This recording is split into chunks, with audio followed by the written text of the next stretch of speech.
But that's why I'm gearing up for war so heavily, because this war, when people ask me why I don't try and avoid it in the two ways we just described, I don't think most people understand that this war is coming for everyone. It can't be avoided.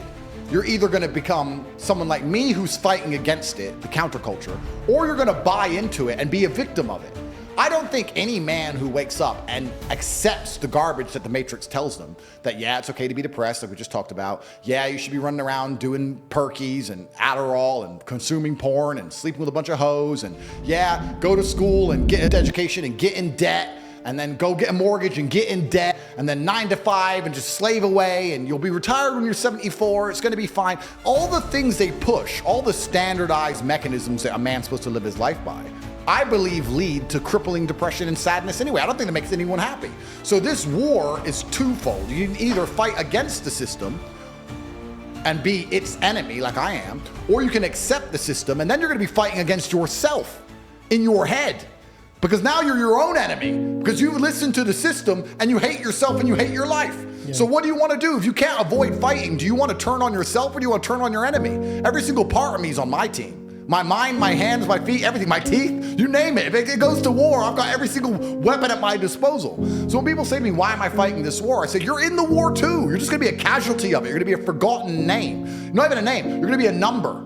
In wars, it's interesting, in wars, if you look at any war, they'll talk about 12,000 people died here. And one of them was this guy. There's names and there's numbers. So if you're gonna go to war, you can decide, do you wanna be a name or a number? Because people are gonna die.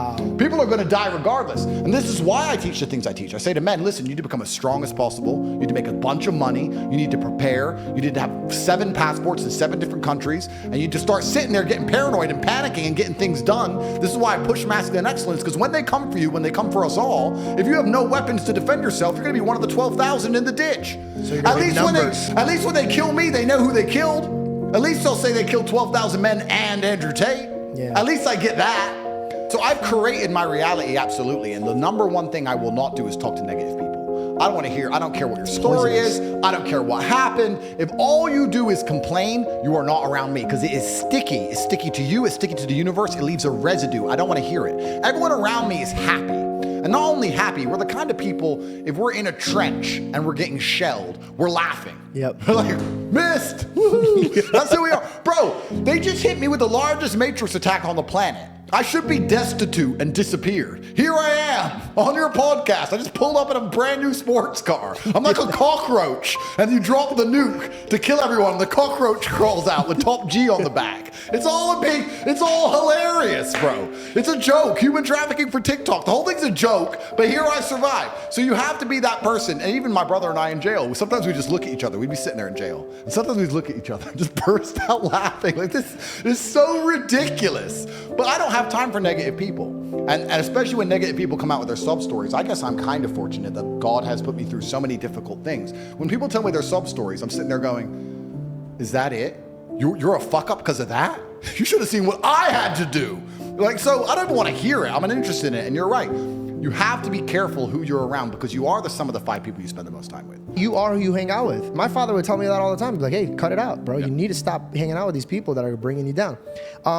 You know what's interesting about that point before we move on? It's really interesting that people understand. I've never met somebody who disagrees with the point. You are the person who you are the sum of the people you spend the most time with. Yeah. Everyone agrees with that, but then they hang around with dickheads. You have to aim for something, but this war can't be avoided, and everyone at home doesn't seem to realize Here's the thing that, like, I'm gonna put you a little bit at ease and scare you at the same time. I'm ready. They killed Jesus, dude. You know what I mean? Like, if you think about it, they killed God. Yeah. Obviously, he wanted it to happen. Thank God he did. But here's the craziest part. Hey, man, this is the way of life. Oh, absolutely. This is the way of life.